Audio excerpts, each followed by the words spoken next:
On a ce qu'on mérite. Et ce qu'on mérite, c'est rien. Rien. Il me sera littéralement impossible d'être satisfait de quoi que ce soit devant notre jeu aussi dégueulasse que celui-là. Face à un LG qui nous a fait du tiki-taka. Impossible de se satisfaire de 2 buts dont un touche l'épaule de Bellingham qui tombe sur le pied de Wissem dans le gafouillage. On marque des buts. Pas parce qu'on est fort. Parce que l'équipe adverse marque mais ne sait pas tenir. Ce match est l'un des matchs qui me fait le plus de mal. Je le savais déjà, mais pas à ce point. Ce manque d'identité de jeu. On court sur le terrain, on sait pas ce qu'on fait. Ils sont tous désordonnés. Pas une seule coordination. Des joueurs, mais wow, on est plus content qu'ils réussissent désormais un tir cadré plutôt que de marquer. On n'espère même plus qu'ils marquent. On espère même plus qu'ils marquent. On espère qu'ils font des tirs cadrés. Des joueurs qui font 2 mètres dans les duels aériens, t'as l'impression que c'est des Valbuena. On est en 2025, on est au Real Madrid, on fait encore jouer des Ceballos. On fait entre Vinicius après un but, on lui dit vas-y, je t'aime pas trop, mais Alchik sauve-moi, sauve-moi. Bah oui, parce que c'est un joueur banal. Bah oui, c'est... Mon gars, va falloir vite faire quelque chose. Va falloir vite faire quelque chose. Ça va pas ton équipe là. Les changements de disposition, de composition, tous les matchs. Les joueurs qui se comprennent même pas entre eux. C'est bien, aujourd'hui tu t'es rappelé que t'avais un numéro 9 qui s'appelait Gonzalo Garcia. Maintenant commence à te rendre compte des autres erreurs. Mais c'est quoi ça? C'est quoi le Real Madrid? On est nul. Mais on est nul d'une manière. Vous vous rendez même pas compte que j'ai même plus de voix, les gars. Il y a des joueurs qui sont Real Madrid, mais ils savent pas ce qu'ils font Real Madrid. Et avec ça, on peut jamais remporter une Ligue des Champions. On peut jamais remporter un championnat de manière digne. Regardez le match qu'on a fait face à Elche. Au bout de 30 minutes de jeu, les gars, s'il vous plaît. Il a cadré qu'une seule frappe.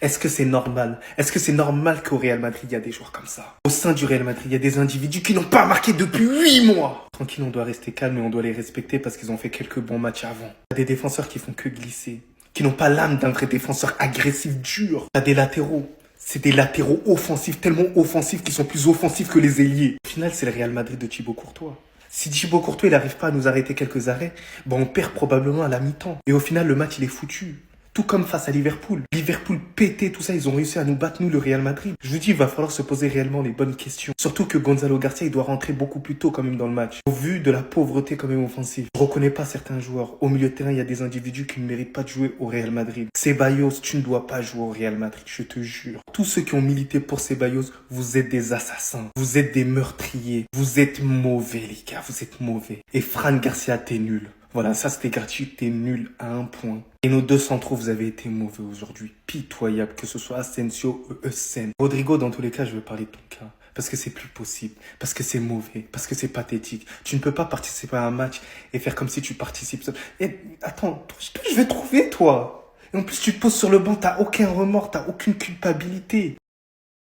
Regardez-moi ça. T'as vu? Même Callejon, il faisait mieux que toi, frère.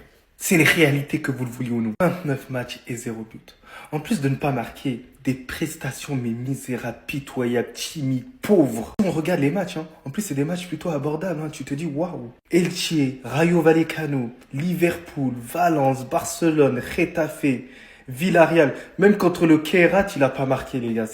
C'est quand même dingue. Alors je ne sais pas s'il a joué lors de ce match-là. Il a quand même cette excuse où il joue pas trop, c'est une réalité. Mais même, lorsque tu rentres sur le terrain, tu dois avoir encore plus la dalle. Il a pas marqué contre Marseille, Levante et Espagnol. Il a pas marqué contre le Real Oviedo, les gars. Oviedo, c'est une dinguerie, les gars. Contre Al Hilal, il a pas marqué. Mais les gars, s'il vous plaît. Mais Rodrigo, s'il te plaît, respecte-toi. Tu peux pas te poser ensuite sur le banc. À t'asseoir sans aucune heshma. T'as même pas honte, hein, frérot. Et quand Tottenham, ils ont fait une offre pour toi, t'attendais une offre beaucoup plus prestigieuse. Mais en fait, tu te prends pour qui, en fait, frérot? Tu te prends pour qui? Mais en fait, il y a des joueurs, en gros, ils ont pas prouvé suffisamment, mais ils demandent des exigences. Tranquille, je vais me calmer. Je vais me calmer, les gars. Voilà, je vais me calmer, parce que sinon, après, on va me dire, ouais, tu craches sur les joueurs. Non. Mais les gars, il y a un moment donné, il faut arrêter au bout d'un moment. Moi, je vais vous dire la vérité sur ce coach. Il est sauvé par 2 trucs cette saison. Il est sauvé par le fait qu'il coach le club le plus avantagé de l'histoire du football qu'est le Real. Je n'ai pas besoin de vous rappeler le nombre de polémiques qu'il y a depuis le début de saison, que ce soit en Ligue des Champions ou en Liga. Beaucoup de matchs cette saison qui ont été gagnés grâce à des faits d'arbitrage. Et deuxièmement, grâce à toutes les blessures du Barça. Parce qu'on les a vus face à l'Atlético, ils se sont fait gifler. On les a vus face au pire Liverpool, ils se sont fait gifler. Face au Rayo Vallecano, ils ont rien pu faire. Et ce soir, ils ont volé Elche. Tout simplement, ils les ont volés. C'était du vol en 4K. Et malheureusement, il s'est sauvé les fesses sur un Barça qui n'est pas en forme, sur un Barça rempli de blessés, Garcia, Rafinha, Pedri qui se blesse juste après le match parce qu'il était cramé, Lewandowski, Olmo, Yamal pas à 100% sous pubalgie. Enfin bref, mis à part le Barça, tous leurs gros matchs, ils se sont soit fait éclater ou soit ils ont été sauvés par l'arbitrage. Marseille, ils ont été sauvés par l'arbitrage. Juventus, Brahim Diaz devait prendre carton rouge, sauvé encore une fois par l'arbitrage. Sans même parler du fait que quasi chaque match, il change de compo. Rodrigo Vinicius, on n'arrive même pas à comprendre ce qu'il veut faire d'eux. La meilleure connexion, c'était Arda Mbappé. Bellingham est de retour, il a fait redescendre Arda plus bas. Et bizarrement, ils sont moins forts. En tout cas, bon courage à toi, Xabi Alonso, pour gérer toute cette merde. Enfin bref, sinon vous les gars, vous en pensez quoi? Ramenez-vous sur la patience en nu. On est tellement nuls. Carrément là, ça en devient épuisant. Je suis en train de voir mon Real Madrid se faire balader en tiki-taka par Elche. Elche, un club qui est sur 0 victoire lors de ses 5 derniers matchs en Liga. Vous avez bien entendu, c'est la même équipe qui nous apprend à jouer au football aujourd'hui. Et je sais pas si je suis une seule, mais à chaque match du Real Madrid, j'ai l'impression de me faire passer pour un fou. Xabi Alonso, au cas où tu n'aurais pas un calendrier chez toi, on est en décembre. On est en décembre et voici la composition qui nous a affiché aujourd'hui encore une fois. Et comme d'habitude, quand il y a une rotation à faire, c'est sur Vinicius que ça tombe. Comment on en est arrivé au point où on n'a aucune identité de jeu? Je vois les joueurs se balader sur le terrain, chacun court de partout, je sais même pas qui joue où. Avec Xabi Alonso depuis le début de la saison, à chaque fois qu'il y a un truc qui fonctionne, il le change, on sait pas pourquoi. Quand Vinicius est bon et qu'il sort des masterclass, il le sort. On l'a vu au Classico. Lorsqu'il y a une composition qui fonctionne bien, il le change en Liga pour faire ses fameuses rotations. Ce qui fait qu'on est en décembre et il n'a aucune composition type. La connexion Arda Güler et Kylian Mbappé qui marchait très bien, qui marchait du tonnerre en ce début de saison. Il a changé ça aussi. Il a demandé à Arda Güler, voilà, de commencer à descendre bas. Arda Güler a commencé à jouer en tant que 6 et Jude Bellingham a pris sa place de 10. Ce qui fait qu'on perd encore une chose qui fonctionnait bien. Sauf que tout ça, là, nous, on est là devant nos télés. On voit Xabi Alonso devant son terrain. Voilà, lui, il voit rien, tout va bien pour lui. Je sais pas où Florentino Pérez a commandé ce Xabi Alonso là, mais en tout cas, c'est pas le vrai. Voilà, vérifiez. Et il va falloir aussi m'arrêter le cirque avec Rodrigo. Le frérot, depuis le début de la saison, ça fait 8 mois, il n'a pas marqué un seul but. Je t'aime bien, mon ami, mais stop. Voilà, mettez-le sur le banc. Le jour où il va se réveiller, il sera titulaire. Arrêtez de me casser le rythme de Vinicius. À chaque fois qu'il est bon, vous le changez, vous cassez son rythme. En fait, il y a tellement de problèmes partout que tu peux pas en citer un. La défense est catastrophique. Regardez les buts qu'on se prend aujourd'hui. Le milieu, il n'y a rien qui va. L'attaque même, oh. Ils auront tout essayé. Ils auront tout essayé. Passe décisive de la main. Coup de pied dans le nez du gardien sur encore une égalisation. Ils auront tout essayé, les gars. Jusqu'à mettre 8 minutes de temps réglementaire. Mais ça n'a pas suffi. Le Real Madrid qui fait nul à Elche. Et franchement, la hate watch, elle était magnifique. Même Vinicius, il en rigolait. On rigolait ensemble, les gars. Le match, il a très mal débuté lorsque j'ai vu Rodrigo titulaire. Gros SO à mon gars Drixé. Son pressing, il est mérité. Je commence à avoir la lumière sur Rodrigo. Ce joueur, il est vraiment pas incisif. Il est trop nul, les gars.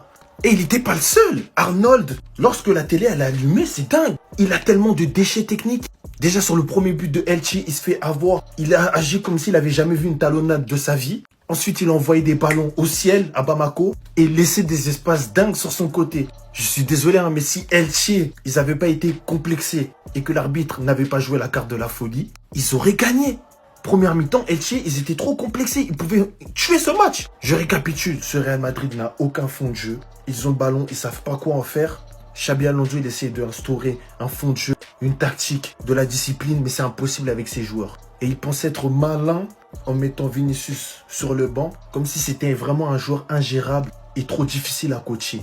En tout cas, le Real Madrid qui se font avoir par un ancien de la maison, et je crois même qu'il est juste en prêt. Et franchement, cette hate watch était magnifique. Moi, je me suis bien amusé. Dites-moi ce que vous en avez pensé. Mais on est passé juste... L'arbitre, il avait juste pas à être fou. Et Elche gagnait ce match. C'était ces Jorginho du Brésil. Dites-moi ce que vous en pensez. Pow. Je vais parler de ce match de merde en essayant de rester calme, en essayant de pas m'emporter et en essayant de pas crier. Le Real Madrid se neutralise avec Elche et font, encore une fois, égalité. Donc, le Real Madrid n'a pas gagné 3 matchs d'affilée. Dans ces 3 matchs, il y avait le Rayo et Elche. Le Real Madrid est dégueulasse. Je vais pointer personne du doigt parce qu'ils puent tous la merde. Ils sont tous nuls. Des buts de raclure. Un but qui aurait même pu être refusé. Il n'y a rien. Aucun niveau de jeu. C'est nul. Xabi Alonso, ton équipe est nulle. Ta tactique est nulle. Le pressing que tu avais imposé en début de saison. Il n'y a plus rien. Le jeu, l'intelligence de jeu, il n'y a plus rien. Eusène, on l'a recruté pour sa qualité, balle au pied. Plus rien. Que des dégagements. Que des erreurs. Que des ballons rendus. Il n'y a rien. Votre Gonzalo, là, que vous demandez toujours à la place de Mbappé, qui d'ailleurs lui aussi pue la merde, Mbappé. Le Gonzalo que vous demandiez, là.